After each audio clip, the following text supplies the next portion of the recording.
I'm moving forward every day, Jesus. I just let him lead the way every second, every minute, every hour of the day. I'm moving with Jesus every day. 24/7 with Jesus every day. 24/7. I'm moving with Jesus. I'm moving with Jesus every day.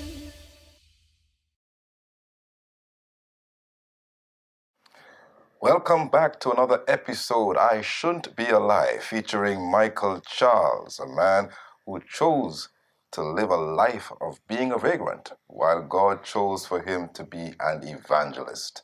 The last time we were here, we discussed a lot about his life, and we felt we couldn't leave out some of the aspects of his life. Thank you. We do appreciate you coming back and sharing with us your testimony on how the Lord took you out of the dustbin and put you on a throne to be an evangelist.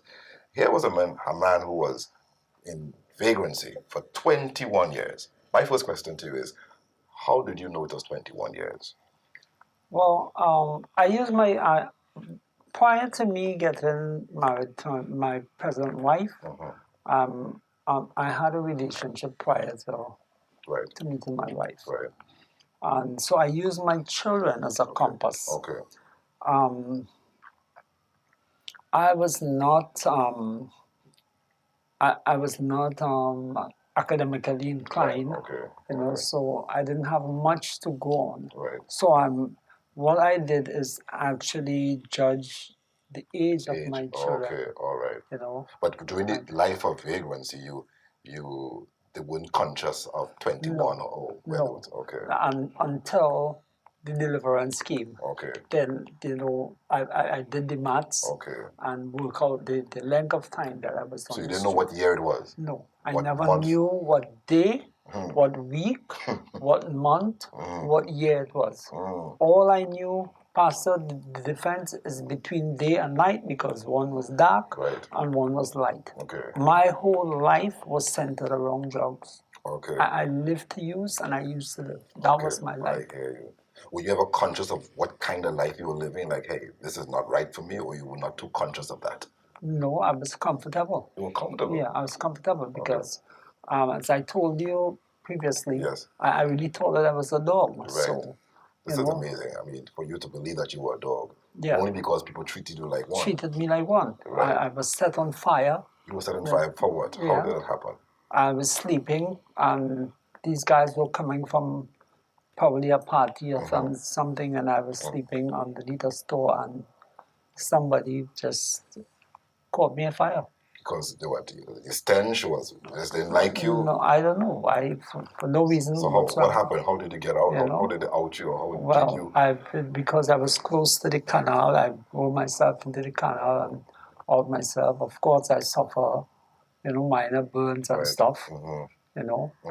I was beaten and my foot was broken because I went into somebody's yard to pick up some mangoes that was just on the ground rotting, and I was beaten so badly that the bone was protruding out of my feet. Did you ever get angry with life or angry with people for the way they treated you, or you just accepted your lot? Yes, I think at one point in time I didn't want to live. I remember I can remember there was this time when I went on the bus terminus on the bus route and to commit suicide. Oh. I wanted to take my life, but those buses, I find the buses were so long, Pastor. So long. Yeah, see, so I stood there contemplating when the first wheel passed over me, and I have to wait so long for the second wheel. And suppose, I'm laughing, but oh my Lord. But it was really really painful. It was really painful to be a human being living and, and nobody knew. I was crying out silently, Pastor, and nobody seemed to be tuned into my frequency. I hear you. I was really crying out for help. Right. I was crying out for help, and nobody knew. Forgive me for rehearsing this, but I just wanted for the benefit of the audience who would have missed it the last time. You said you didn't take a bath, but you also said that you didn't like the way you smell. Now, how do you reconcile that? Why didn't you take a bath if you didn't like the way you smell? No, it's not that I didn't like the way I smell, It's just that my nose couldn't stand the scent of my body. Which means what? What that means?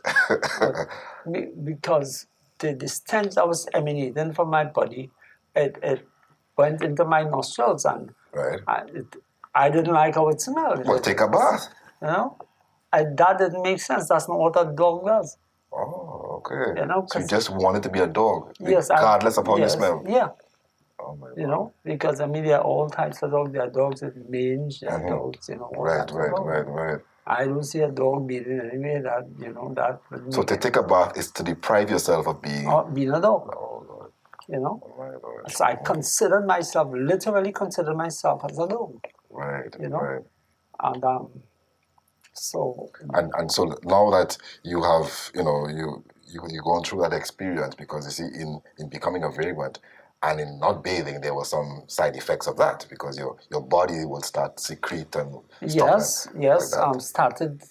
Well, I had this big mat that was Right. on my head, and I had crab louse all in my eyebrows and my eyelashes everywhere. As a result of that, my feet were swollen, so I was walking in the canals. Right. And because in the heat of the sun, my toes would split open, the cracks in my heel, and then maggots, because of the infected water. Yes, wow. And the maggots started coming out of my feet.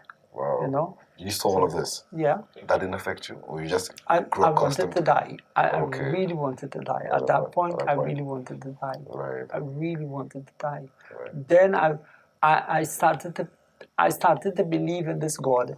But I was asking the God that I believe in to take my life. To take your life. I didn't want to live. Right. Living didn't make any sense to me. Right. I avoided looking in the mirrors, in the Right. photographs, because I didn't want to see what, Where was your family at this time? My family had migrated, most of them, and for the few of them who were still here, didn't know who I was. They didn't know he was. You recognized any of them? Yes. Oh, you called out to them? Yes. Oh, did they respond? No, they didn't respond. They didn't know who I was.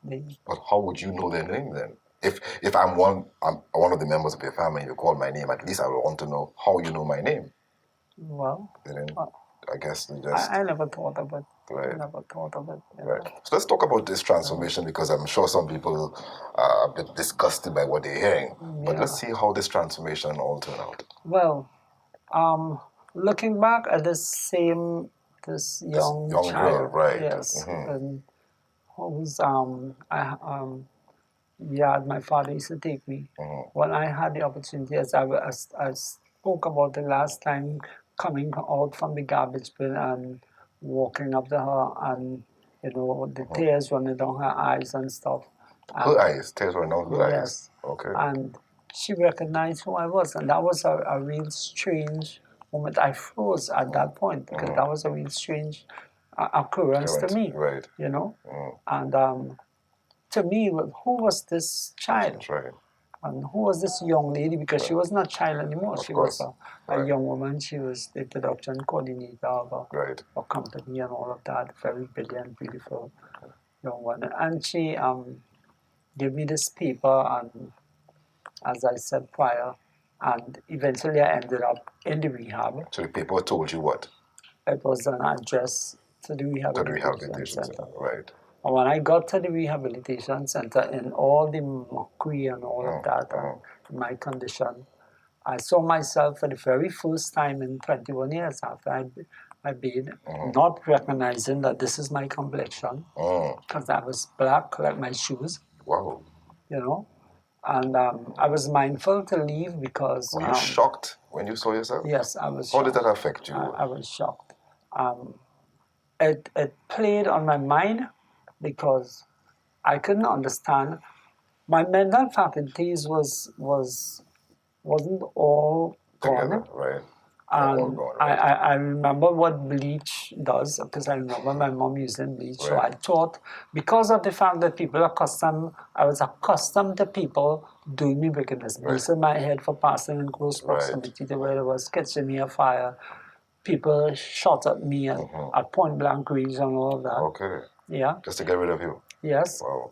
And so that was like it was a normal thing for Right. them to do that to me. You, right? You know, not understanding that this is my complexion.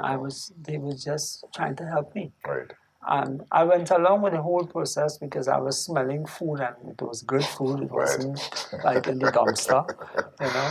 Right. So There you go. and then I'm seeing beds and Right. and I'm about to me it was like going into Hilton. I hear you. You know? Hear you. How long did it take for you to get a bath, if I must ask? 21 years. No, how long did the bath take? I took several buckets of water. You know? You did it yourself? No, they brought garbage bags to put my clothes in, Right. so I am naked. Right. And then they give you some fresh clothes. Yes, and soap and stuff, and they gave me some clothes that I had to wrap around me. Was it strange for you doing that, bathing and stuff like that? Was it strange for you? Yes, I didn't want to do it. I didn't want to bathe. Right. I bathed because I was smelling food. Okay.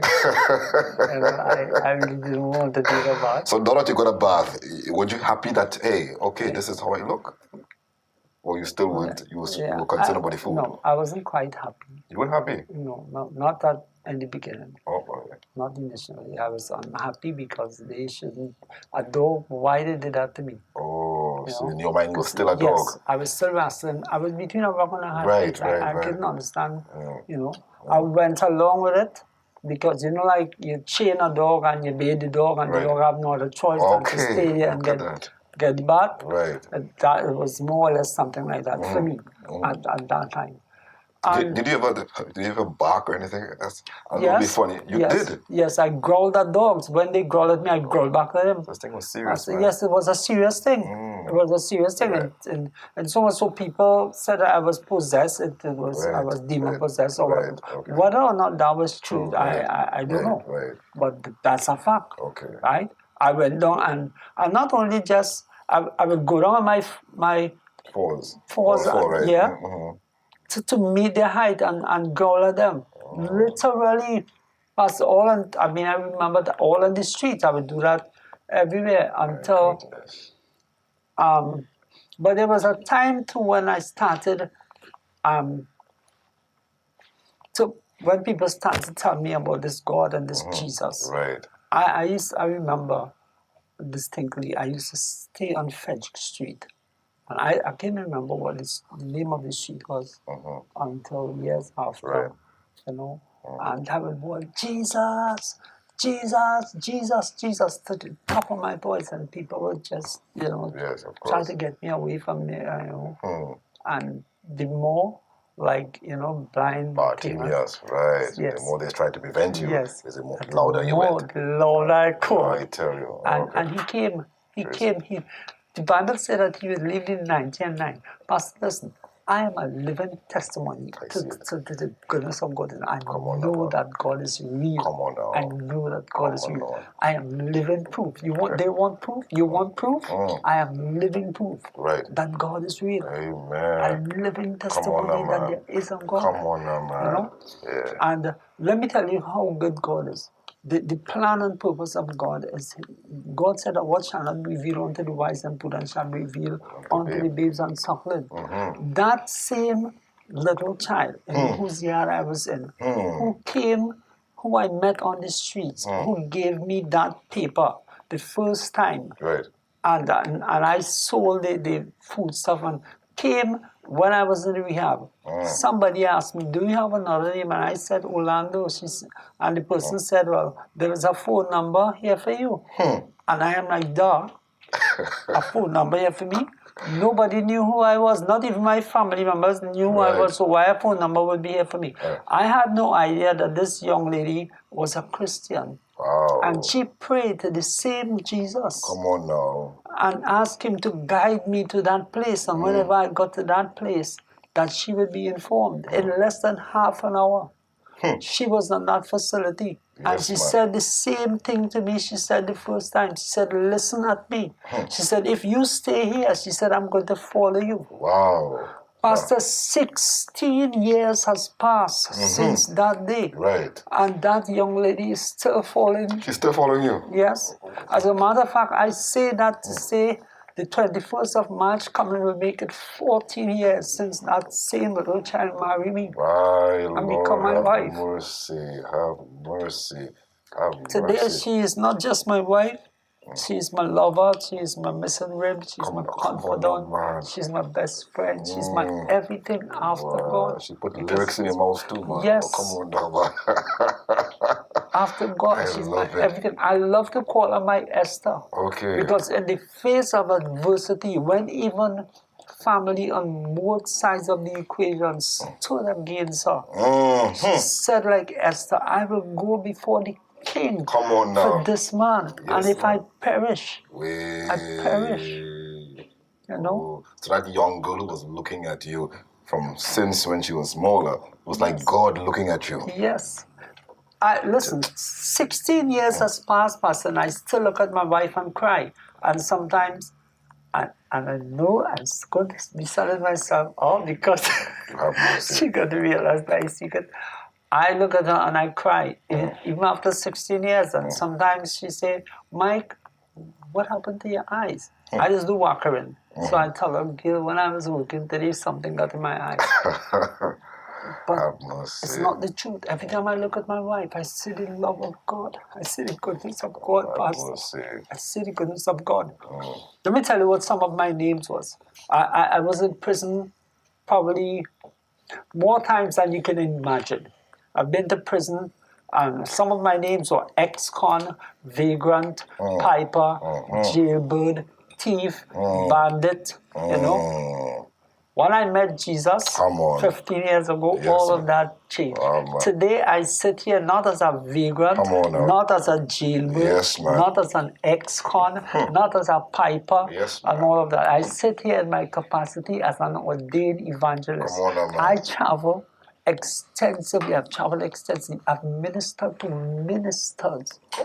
Recently, I had the opportunity of ministering in the University of the Southern Caribbean. And I burst into tears in the middle of my testimony.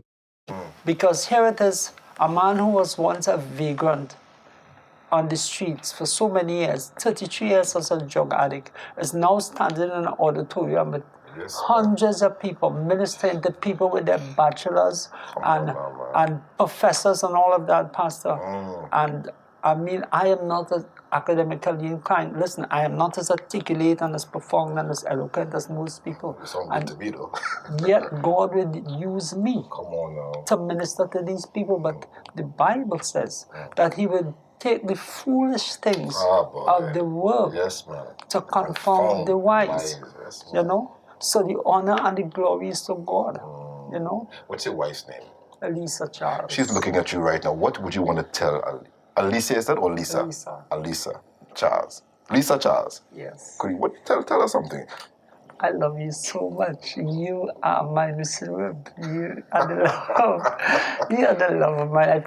You has no equal. You know that. You has no equal. You has no competition. There is no next in line. Right? You are next. You are next in line. After Christ, it's you. I love you. Praise the Lord. I'm sure you're making other women jealous, but that's their business. This is your rib. Michael, as we bring this to a close, look at your own experience and how God has taken you from where you were to where you are. What would you want the listening audience to know about God that convinces you and should convince them beyond the shadow of a doubt that God is real? God is real. God is not a man. The Bible says that God is not a man that He should lie, neither the Son of Man that He should repent or take His word back. Because of the experiences that I have had, Pastor, listen, I know that God is real because I was given 24 hours to live. 24 hours. I had 2 seizures. I had 2 heart attacks. You're kidding me. Also, I had 2 strokes. I was paralyzed. Strokes, you said? Yes. I was paralyzed on my entire left side. I still walk with a limp. Right. Maybe you haven't I haven't noticed. seen it. I didn't pick that up at all. I was paralyzed on my entire left side. One of my heart attacks was so massive that the doctors called my wife and tell her to make preparations Wow. because I would not make it past 24 hours. But the devil is a liar. Come on now. I know Come on that now. my Redeemer lives. Mercy said no. Yes, yes. In October of 2011, I was thrown 15 feet into the air on the Endeavour flyover by an oncoming vehicle. 15 feet. A gaping wound in the center of my head, and I lay dying on the ground.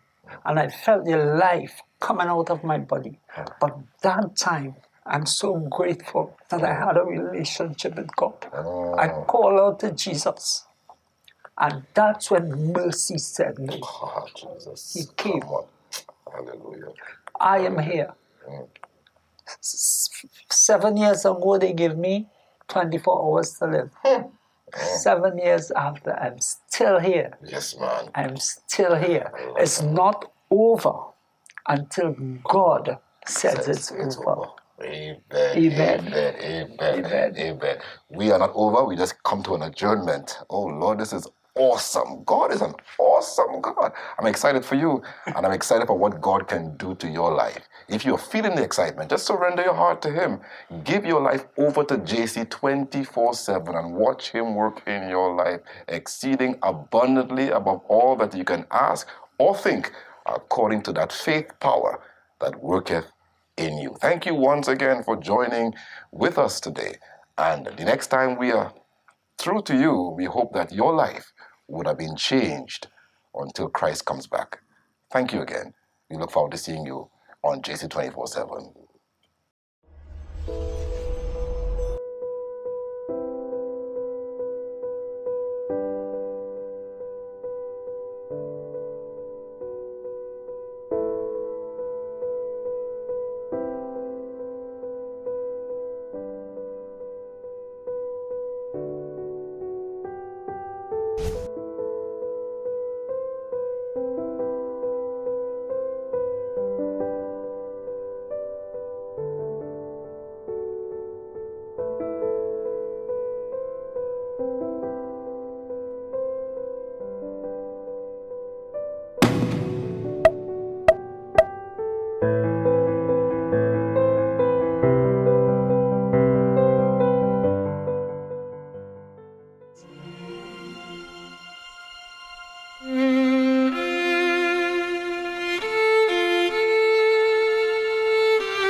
Was grace that taught my heart to fear and grace my fears relieved.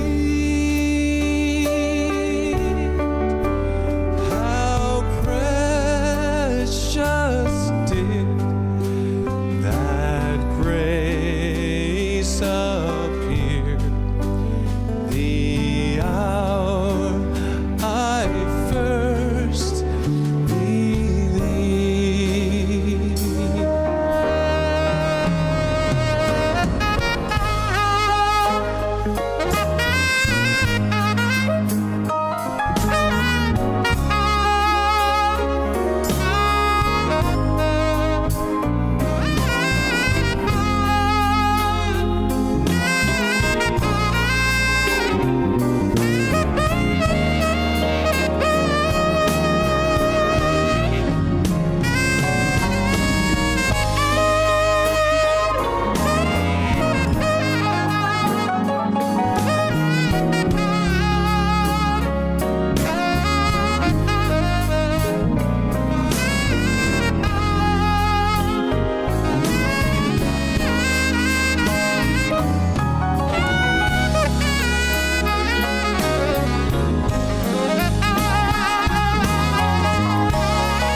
Through many dangers, toils and snares, I have already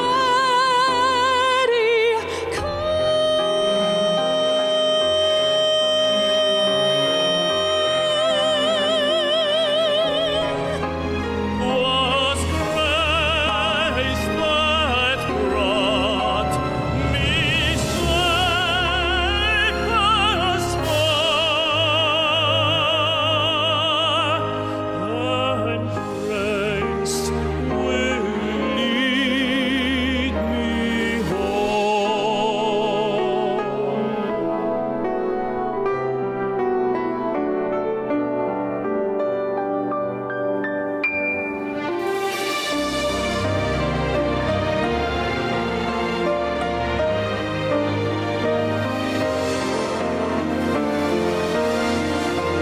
The Lord has promised good to me. His word